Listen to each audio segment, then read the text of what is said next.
बोल जयकारा बोल मेरे श्री गुरु महाराज की जय। आज हम चर्चा करेंगे सम्मान। सम्मान क्या होता है।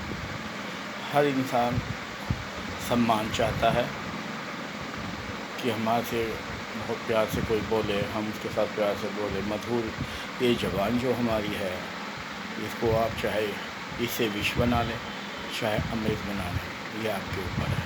तो इसके ऊपर ही आज हम चर्चा करेंगे और बहुत गौर से सुने। थोड़ा हिलकान है, थोड़ी छोटी ही कहानी है और शायद आप समझ पाएँ, समझदार हैं।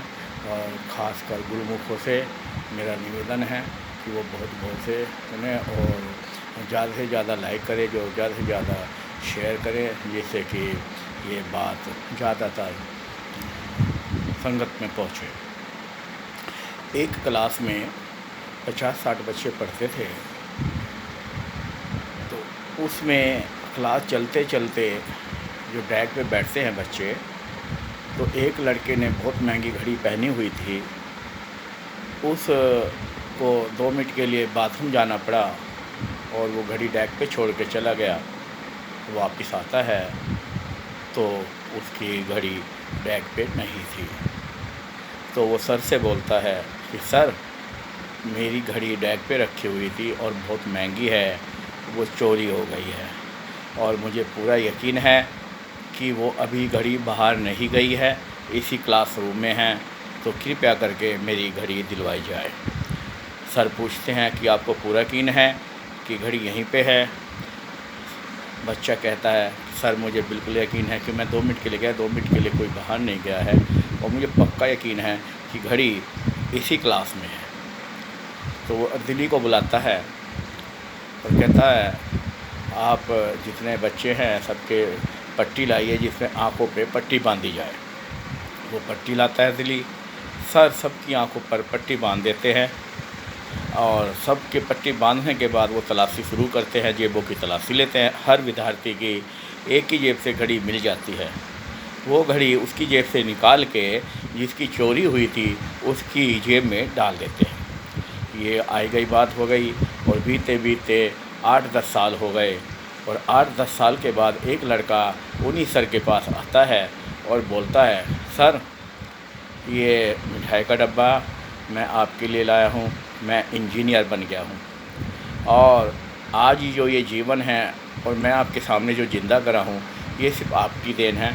आपकी वजह से मैं ज़िंदा हूँ और आज मैं इंजीनियर बना हूँ। अगर उस वक्त अब मैंने ये सोचा था कि अगर मैं पकड़ा जाता तो मैं आत्महत्या कर लूँगा, पर सर आपने अपनी सूझबूझ से मेरी ज़िंदगी भी बचा ली और आज मैं इंजीनियर बन गया। ये जीवन सिर्फ आपकी देन है, इसलिए मैं सर्वप्रथम नौकरी लगते ही आपके पास आया हूँ और आपको खुशखबरी देने आया हूँ और आपका मीठा मुँह कराने आया हूँ। तो सर चौंक के बोलते हैं अरे तुम ही थे क्या? बच्चा बहुत चौंकता है, कहता सर आपने तो तलाशी ली थी, आपको तो पता था कि मैं चोर हूँ, फिर आप क्यों चौंक रहे हो? तो सर बहुत ही प्यार से बोलते हैं कि बेटे, जिस वक्त मैंने आप लोगों की आंखों पर पट्टी बांधी थी उस वक्त मैंने भी अपनी आंखों पर पट्टी बांधी थी कि मुझे भी पता ना चले कि चोर कौन है।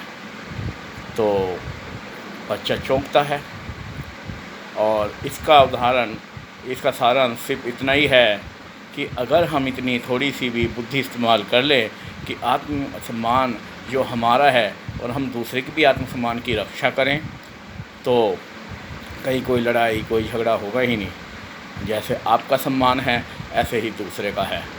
जैसे हर किसी के अंदर मालिक का वास है, मेरे गुरु महाराज का वास है, आपके गुरु महाराज का वास है, हर किसी के अंदर अपने गुरु महाराज का वास देखो। तो और सबसे पहले अपनी इज्जत से पहले दूसरे की इज्जत समझो कि जैसे कोई मेरी बेइज्जती कर देता है, कोई शब्द मुझे बोलता है, मेरी आत्मा को चोट पहुंचती है, मेरे को बहुत नुकसान पहुंचता है, मेरे को दर्द होता है, तो ऐसे ही दूसरे के लिए भी सोचो कि दूसरे को भी ये परेशानी हो सकती है। इसलिए दूसरे को कहने से पहले ये सोचे कि मैं दूसरे को ना कह के अपने आप को कह रहा हूँ। इसलिए मुझे बहुत सोच समझ के और समझदार बन के वाक्य का उच्चारण करता है। वाक्य का उच्चारण ही जीवन बना देता है और मिट जाता है। धनुष तीर से जो तीर निकलता है धनुष से, वो कभी वापस नहीं आता। ऐसी ही ज़ुबान से वाक़या जो निकल जाता है वो वापस नहीं आता। इसलिए आपसे गुरुमुखों से ख़ास तौर से मेरा निवेदन है हाथ जोड़ के कि अपने सम्मान के साथ साथ दूसरे के सम्मान की रक्षा करें और ज़्यादा से ज़्यादा इस वीडियो को शेयर करें। बोल सच्चिदानंद भगवान की।